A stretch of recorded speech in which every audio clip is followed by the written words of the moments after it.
Sir, nakamute ka po. Siyempre, alam ko naman. Alam.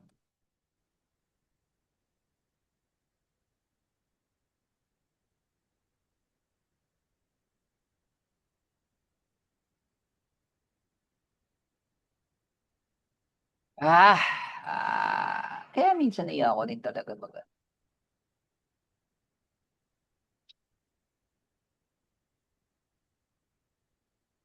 Okay. Dito tayo sa ano natin, last time. Why now? Why now? Why now? Why nga ba? Wala lang, gusto ko lang why now. Okay. So doon kanina, yung karugtong, why ask? Kailangan kasi meron kang clear action, clear to call action doon sa ano, minsan kasi nahihiya yung doon sa part na sa paghingi ng ano, sa how would, kung paano babayaran, kung bibili ka ba o hindi. Imbes na bibili ka ba o hindi, bibili ka ba o hindi, ask question na ano yung mode of payment mo? Bibili ka ba, kaysa tanungin mo bibili ka ba, binigay mo na, in-explain mo na sa kanya kung ano yung mga benefits, saka kung ano yung sinasolve ng inyong product, imbes na ano, bibili ka ba, imbes na tanungin mo sa ganun diretso, yung iba nahihiya, ang sasabihin mo sa kanya, anong type of payment po ang gusto nyo gagamitin natin? Is it a cash, credit card, GCash, etc. So kasi minsan yung iba nahihiya nga din sa mag-ask ng question, lalo na pagdating sa pera. So, yun, one way of asking your customer to call an action in regards to kung bibili ba o hindi. You can use the what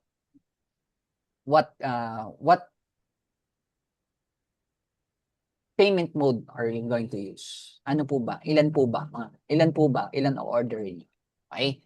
So, next up, wala akong bigla doon. Next is sales. So, yun, selling, not selling. So, yung iba sa atin, madalas talaga yan, ayaw yung nabebentahan. Ikaw din mismo, yung tipong nandun ka sa SM, tumitingin ka lang ng ano, kumitingin ka lang ng bag. Ayan, ito si sales lady. Yan, sinusundan ka na. Ano po kanila? Ganyan. Si Terence, ganyan yun eh. No? Yung nilalapitan na agad, nakakaya, yun, nahihiya ka pa na sinusundan ka, ganun. Tapos you end up going somewhere. Yun, pag nagbebenta ka, wag mo. Although sinasabi sa kanila, no, that yung tatanungin mo kung ano yung kailangan nila, it's way of forming or nagiging uncomfortable kasi yung mga customers sa ganun. So, modern sales is about discovery, not tickering. If you have to hard sell someone, you probably haven't found the right fit. So, ibig sabihin, technically speaking, if you're going to go to sales, sale or sell by not selling. Okay? So, ganun yung ano ngayon kasi, yung dapat ngayon. Okay? So, these are some strategies to sell or to promote your product. 7-30 rule, listening 70% at the time, and talk 30%. Use open-ended questions like, how is this problem currently affecting your bottom line?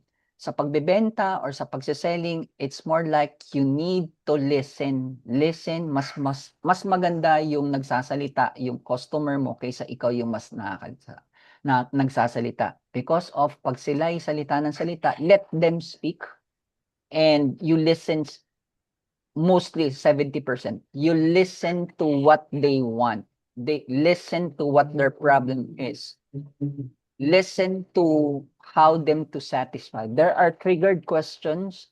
Use open-ended question like, how is this problem? Ganyan, ganyan. So use those questions for them to not specifically say what are their problems, but to have an idea of what are their problems o bakit sila bumibili. Some sample questions may be, So, bakit po naisipan nyo? Yan. Bakit nyo po naisipan na dito pumunta? Bakit hindi po dun sa kabilang booth? Ganyan, ganyan. Ano po yung sa atin? O bakit po, ano po yung nangyayari po ba? Mga ganun. So, open-ended questions. So, let them speak. Objection handling. View objection as request for more information. If some say it's too expensive, they are actually saying, I don't see the value in it. Objection handling. Sa lahat ng business or sa lahat ng negotiation, there is always objection. They may not say it articulately, or they may not say it upfront, but there are always objection in every pitch, on every negotiation. You have to discover those objection para pag nasagot mo yung objection yun, close na yung deal or close na yung sales pag ganyan. The pipeline. Sales is a number game. You need a top of funnel leads to get the bottom of the funnel. So, yung pipeline, sales are number games. Sa sales kasi, the more na marami kang nakakausap na tao, the more the better. Okay? It's like of number games, kumbaga. The more people that you're going to talk to in sales, the better of your chances of meron kang customers. Kung wala kang nakakausap, it's tantamount of saying you don't have many opportunities to sell your product. Okay? Next tayo. The third one is negotiation, finding the third way. Negotiation isn't a battle to be won, it's a puzzle to be solved. You want to move from me versus you to us versus the problem. So in the third way, ito yung mga strategies, some of the strategies that you can do on a third way. So BATNA, best alternative to a negotiated agreement. Know your walk-away point. If you don't know your bottom line, you've already lost. So best alternative to a negotiated agreement. So you always have to say tag dito, in a good way, in a right manner. You always give best alternative to your customer. Alternative, ang pinaka-ending ng alternative, dapat yung option is lagi din sa product mo. Focus on interest, not possession. A possession is I want a 20% discount. An interest is I need to stay within my quarterly budget. You can solve the interest, example, by deferred payment without giving up the 20%. Hindi lagi nagbibigay ng promotion, lalong-lalo na kung maganda yung pitch mo. Kung maganda ang pitch mo, pinakita mo yung value ng product mo doon sa mga customers mo, the better na mas maganda, lalong-lalo na sa customer mo, by not offering or not pitching the promotion first before the value. Create the value for your product rather than pagkakita mo ka agad kay Jacinth. Oh, Jacinth, bigyan kita ng 20%. Okay, kahit nabigyan mo pang mataas na promotion yan onset of the negotiation, kung hindi niya nakikita yung value, hindi niya rin yung bibilin. So better yet, create the value, pakita mo yung value ng product mo, that our product, that your product, satisfy or solve the problem of your customers or of your potential customers, and that's it. Kahit walang promotion yan, onset of the promotion, bigyan mo ng promotion yan, bibili at bibili yan dahil makikita niya yung value kaysa yung kaysa yung promotion na nakikita mo. And besides, kung kailangan na kailangan mo to, let's say isipin mo na lang yung ganito, masakit na masakit ang ngipin mo. Diba? So masakit na masakit ang ngipin mo, the survival within you is to find a remedy para dun sa sakit ng ngipin. Kahit 100 pa yan, kahit piso pa yan, kahit piso o 100, it doesn't necessarily naka-focus doon sa price, but naka-focus siya to solve na para matanggal ang sakit ng ngipin mo. Now, kung kaya mong i-divert yung sales nyo doon sa want, sa pangangailangan ng customer mo, masakit ang ngipin mo, para matanggal ang sakit ng ngipin mo, bilhin mo to, ito yung makakatulong para matanggal yung ngipin mo, matanggal yung sakit ng ngipin mo, bibilin at bibilin yan because of the value. Dahil ito, ina-assure mo sa kanya, pag binili niya ito, matatanggal ang sakit ng ngipin mo. So, yun yung part na dapat mong ipakita doon sa customer mo, yung value ng ano mo, ng product mo. Hindi yung masakit bang ngipin mo o bigyan kita ng discount, Christina. Bigyan kita ng discount 50% off. Usually pag ganun, parang pinababa mo na yung value ng ano mo, ng product mo, and it's tantamount of saying na kailangan mo siya.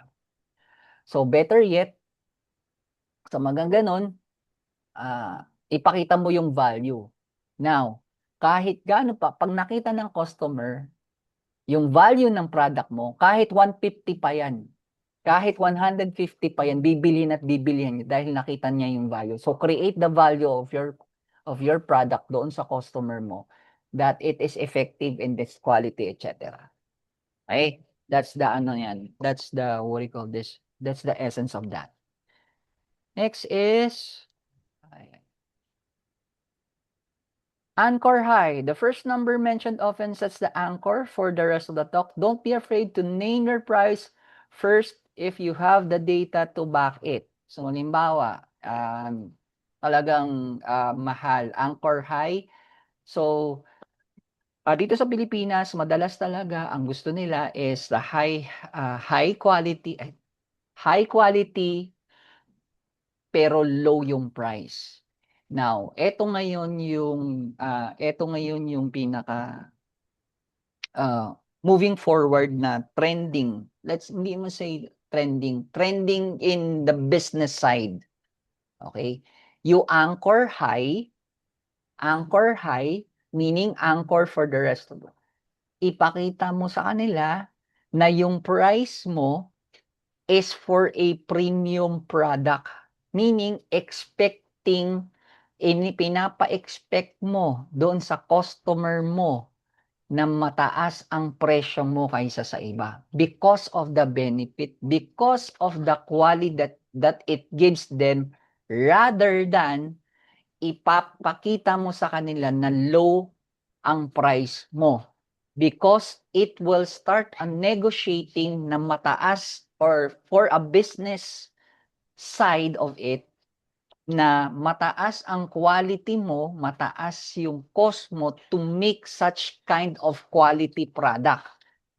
Now, if you start high, you have options para mapababa pa yung price.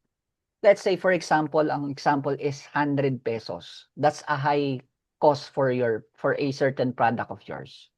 You start on 100 or a high price than you start on a lower price. Because if negotiation, worst comes to worst, nabababa, kailangan mong bumaba non price, you still have options or meron ka pang adjustment na kaya pa. Let's say your cost of the product is 10 pesos. Example lang to. Example is, yung cost lang ng product mo is 10 pesos. You start 100, you start offering it as 100 pesos. And yung kalaban nyo is 20 pesos. Don't start at 20 pesos, start at 100 because of worst comes to worst, meron ka pang adjustment na pwedeng ibigay doon sa customer mo rather than you start small doon sa 20. Mas maliit yung kikitain mo pag mas mababa mong ibibigay. Which is kung doon sa mataas ka manggagaling, mas mataas pa yung kikitain mo in regards to that. Gaya din ng sinabi ko sa inyo kanina, if giving them, giving your customer, branding your customer is as a high value or mataas ang price or high quality, yung ipakita mo yung value niya will make you help set your customers perception to your product na maganda ang quality at medyo pricey or mataas ang price niya kaysa doon sa mababa at saka walang quality yung product. Next is the securing resources, the social proof factor, securing resources, hiring talent, getting office space, finding patterns require social proof. People want to back a winner. So dito sa social proof, kung kayo ay lalong-lalo na sa securing resources, the social proof factor, yung social proof, isa ring magandang testimony yan or magandang strategy yan to sell your product regarding doon sa mga proof of purchase, kung meron kayong mga tawag niya, awards, mas okay yan. Kung meron kayong proof or pictures or photo na merong bumili sa inyo ng ganito karami, na meron kang ibinenta, may screen capture ka na mga usapan nyo na may bibili, it is a good proof na may bumibili doon sa product mo. Okay? Next, the momentum play, show progress, grew 10% last week. It's more powerful than we have a great idea. So, dito, pakita mo yung last week mo na benta, tapos dito sa momentum play, yung ipakita mo na meron o dumadami yung bumibili sa'yo. Kasi, yun din is nakakaakit yun sa mga customer. Ay, okay din pala itong binibenta ni Eileen. Marami nang bumibili. Last time mo, ito lang binibili. Last week, ito ngayon, no, tumataas. O, pakita mo, tumataas o dumadami yung bumibili sa'yo. We call that the momentum play. Next out, the leverage scarcity. If an investor knows another firm is looking at the deal, they move faster. So leverage scarcity, you can say that, or one strategy is kokonti na lang yung mga ganito, or tawag yan, bihira yung mga rare yung mga ganito, etc. etc. That is one also that makakapanghikayat na bumili agad sa iyo kasi lalong-lalo na yung mga ano ngayon, electric vehicles ngayon. Ayan.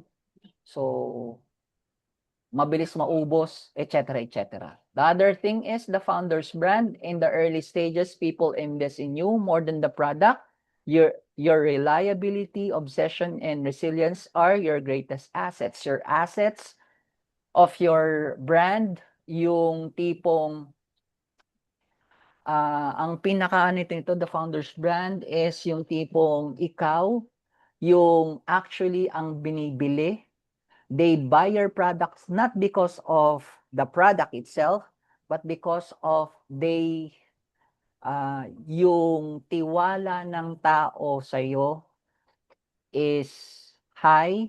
You can name parang yung integrity mo, yung pangalan mo pa lang, sold na sila.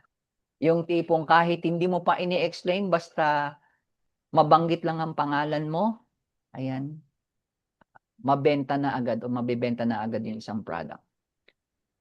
Next up is yung the key takeaway, you don't get what you deserve in the business, you get what you negotiate. Communication is a bridge between a great idea and a great company. So the key takeaway here in the sales is it's how you negotiate to your customers or your potential customers. Okay? Stop sharing na ako.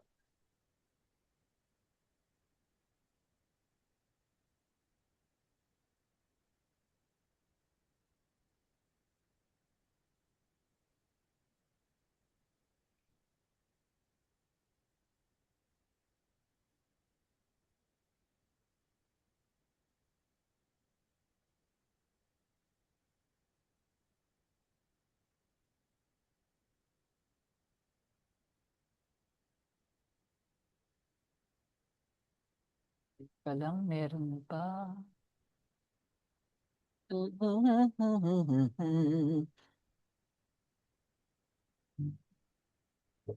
One last time.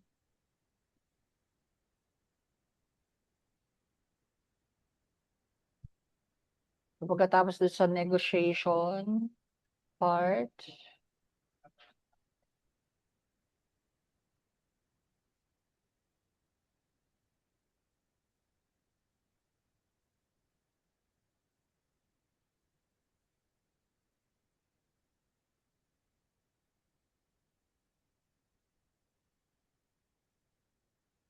one more.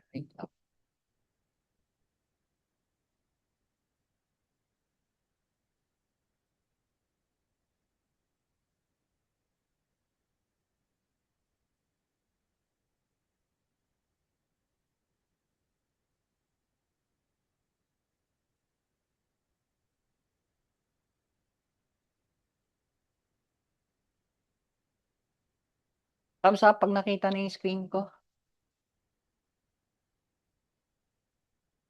Thumbs up, thumbs up, thumbs up. Risk management and mitigation.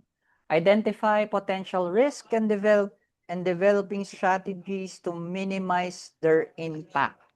So when you say risk management, ito yung sinasabi nila na masamang maaaring mangyari sa isang business or sa isang situation na masamang maaring mangyari sa isang business. In the final stages of launching, risk management isn't about afraid, it's about being prepared. It is the process of identifying what could go wrong and building safety nets so that a single mistake doesn't end the venture. Okay? So, being on the risk identification metrics. Not all risks are created equal. Professionals categorize them by likelihood, how likely it is to happen, and the impact, how bad will it be if it does.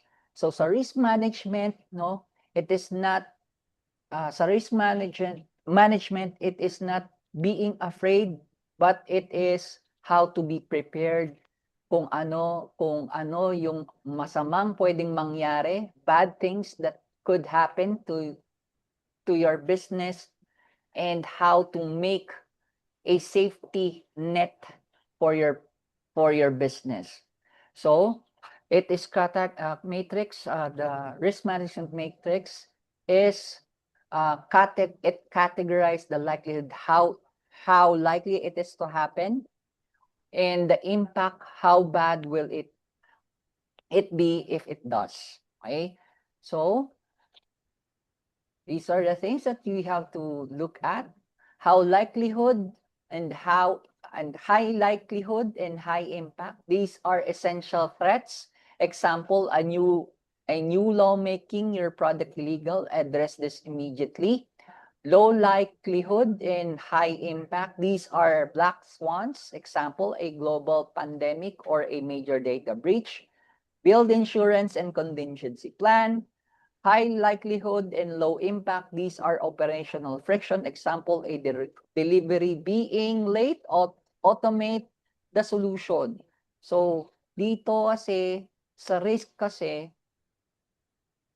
ang tinitingnan kasi dito sa risk management is yung ika-categorize ang isang situation or ang isang event na maaring mangyaring masama kung gaano kadalas kung gaano ito mangyayari and gaano kalaki ang impact nito sa business natin.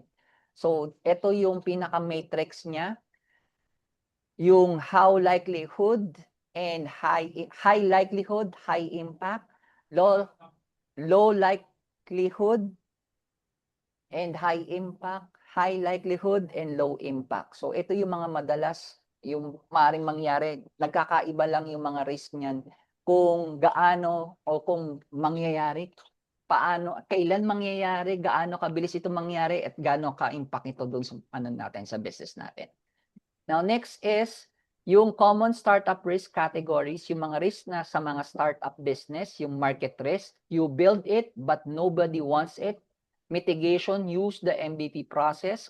Financial risk, ito yung mga risk na nangyayari dun sa mga sa mga startup. Financial risk, you run out of cash before reaching profitability. Mitigation, keep a 6 months cash runaway.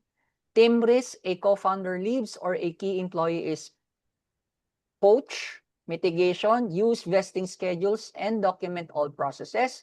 Compliance, legal risk, you get sued or fined for regulatory issues. Mitigation, consult a lawyer early for your terms and services.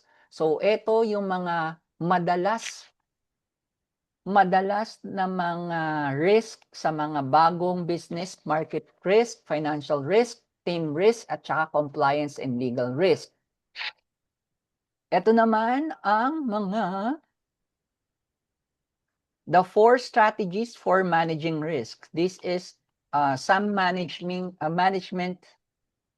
strategies for managing the risk to avoid risk. Ito yung pwede mong mga gawin para doon sa mga for your risk management. Avoid, mitigate, transfer, accept. So ito yung 4 strategies. Avoid, siyempre, i-avoid mo yung, i-avoid mo. Change your plans to bypass the risk entirely. Kung merong risk ka na pwedeng makita, maaring masunog na to, i-avoid mo. Gumawa ka ng mga strategies para hindi mapunta doon sa pag nasunugan. For example, makikita mo yung mga madalas nag-handle kayo ng mga papers. So, ang ginagawa mo, itapon agad yung mga papers, etc. You do something para hindi agad pagmumula ng sunog. Mitigate, reduce the impact, mitigate, install a backup services like for example, mitigate, so kunyari sunugin or dikit-dikit yung mga businesses doon sa lugar nyo, you make an insurance, mag-avail ka ng insurance. Transfer, move the risk to someone else. Example, buying business insurance or suing using a third party payment processor like Stripe, so you can handle sensitive credit card data. So, ayan yan, kanina kasasabi ko lang. Accept, acknowledge the risk as part of doing business and move forward. So, sa risk, kahit it's inevitable, kahit saan mo gagamit, saan ka magpunta, there is always a risk. It's how you manage the risk. Yun yung importante doon. Build a pre-mortem. Okay? Pre-mortem. A post-mortem is looking at why a project died. A pre-mortem is an exercise where you imagine it is 1 year from now and your startup was built. So, make a pre-mortem, yung tipong worst comes to worst, ano yung gagawin mong susunod pag nangyari or na-failed ang business mo. So, ask your team what went wrong, list the reasons, work backward to prevent those specific things that happen. So, yun yung pwede mong gawin. Crisis communication. When a risk becomes a reality, a crisis, the damage is often caused by the response, not the event. So, usually sa mga risk na yung mga masamang nangyari, it's because of a poor communication in your employees. Speed, acknowledge the problem immediately. Transparency and ownership. Transparency, don't hide the truth. It always comes out. Ownership, take responsibility and explain the specific steps you are talking to fix it.